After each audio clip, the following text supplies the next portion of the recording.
Dave Popkin back with you here at Barclays Center in Brooklyn. NEC Social Media Day, being joined by the Capper, Tim Capstraw, as we institute a new program here at Cap. It's the Alumni Roundtable. We're happy about this because some of the former stars from NEC men's basketball joining us now. Mensah Peterson from FDU, now an associate athletic director for the Knights. Richey Dominguez from St. Francis, Brooklyn, former star in this league, played in a final. Now the security director at St. Patrick's Cathedral.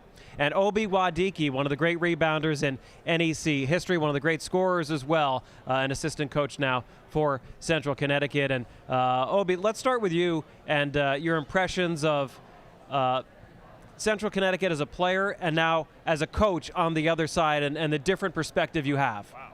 Well, for me, I've got a great deal of respect now for the assistants and the head coaches. I mean, you know, as a player, you're really just worried about your day-to-day, going to practice, going to class. But now, as a coach, you know, you see a lot of I guess, the intricate things and details that happen in the background. You know, a lot of our guys, you've got to stay on top of them, of course, in the classroom, push guys in practice, make sure study halls and everything that we need to take care of is taken care of. So, great deal of respect. And now, probably, I definitely should have been a little bit more nicer and a little bit more calm and, you know, dependent with my coaches when I was a player, definitely.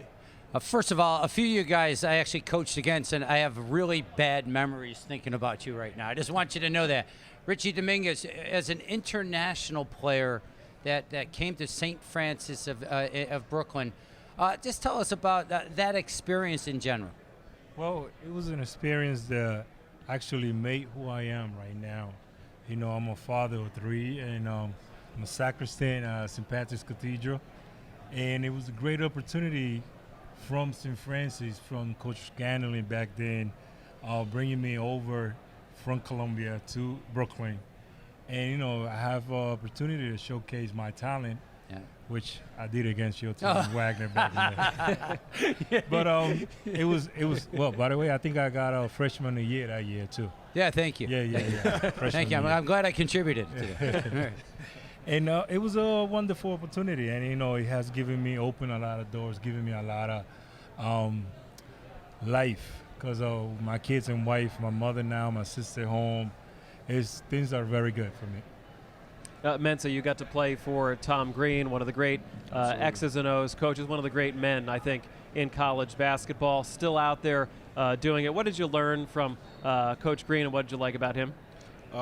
Patience, a lot of patience. My senior year, I actually broke my foot. He called me in his office, told me that a similar individual had a similar injury, and they went on to do great things the next year. Elijah Allen broke his foot, and they went on next year to go to the NCAA tournament. So that very same thing happened, and taught me a lot of patience. So it was an awesome experience. Richey, go back to that final of your senior year. You were not feeling well, eventually diagnosed with testicular cancer, recovered, obviously. But what was that whole process like for you, just playing hurt, essentially, in that game, and then having the big lead and losing that game? Just take us through that roller coaster. Well, it was a very painful moment, and it was not physically. It was more mental, the fact that we lost the game. I mean, I was in a very, very uncomfortable pain the night before, and the painkillers wasn't doing it. And I think I overdid it, and only thing in my mind was to win that game. And like I was telling these guys, we played Mammoth my whole 4 years. I don't remember losing to them all 3 years. Until my senior year, we're going to play the championship game against Mammoth. Great player, Rashad Johnson. And all I'm thinking is we're going to win. I'm going to come out and we're going to win. And I couldn't let my team down and let them see me in pain. So that morning, I just woke up. I went to work out. I went to the shoot-around. Coaches told me to stay in the hotel. I said, no, I'm going to shoot-around. I went to the shoot-around, and I was capable to run. When game time, you know, came on, I was ready. Things didn't happen the way I wanted to, obviously, but it was just an experience and something that I learned from. And it made me a better person, better father. It got me so strong, you know. It got me to a point that, it's not on my control. You know, we can't control our destinies, you know. we sit back here now and we talk about experiences and moments that we have in the Northeast Conference and the battles and the fights and how the people, the attitudes, the coaches. But that was the beauty of it, you know, being part of all this and carrying with me and be able to pass it on to anyone, especially my son that he plays now. So it was definitely what built me up. Obi and Mensah, you guys have a history. You guys played against each other, right? Yeah. We did. Who came out on top? Unfortunately, Central Connecticut came out on top. We had the lead late. I think they drew up a play for Chiera. Chiera came across half court and hit a buzzer beater to send it into overtime. I don't think we recovered.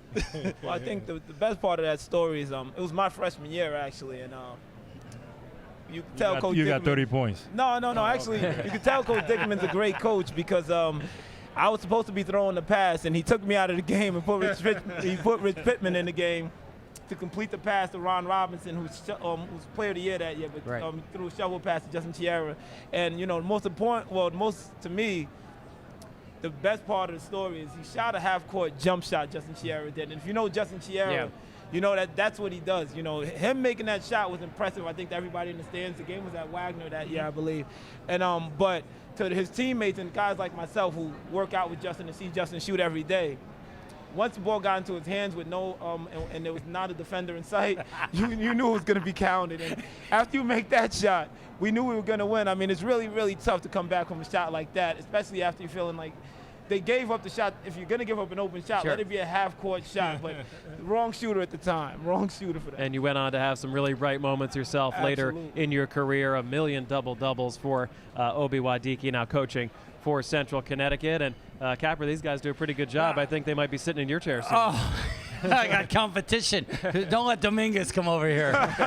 Here's my final thing with you guys, though. I mean, you guys, first of all, y'all look like you can play right now. So, and I think players, the modern college kid right now, I could give them advice. They'll look at me like, who's this old guy? What type of advice would you give being, former Division I, Northeast Conference, good players, or just athletes in general? Mensah, what type of advice would you give to student athletes watching or Northeast Conference players watching this right now? Well, I think I mentioned it a little earlier of what Coach Green taught me is patience. Maybe you're not playing right away as a freshman or even a sophomore, but your time, as long as you put in the work, as long as you put in the time, you'll get your opportunity.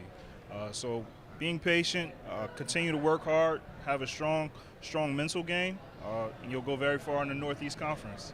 All right, guys, we have to run. We appreciate you coming down here to Brooklyn today to join us, and we'll see you out at the gyms. Thanks so much. Thank you. Great job. All right, Obi Mwadkie, Richey Dominguez, and Mensah Peterson joining us here at Barclays Center. Take a quick time out and be back with more here on NEC Social Media Day.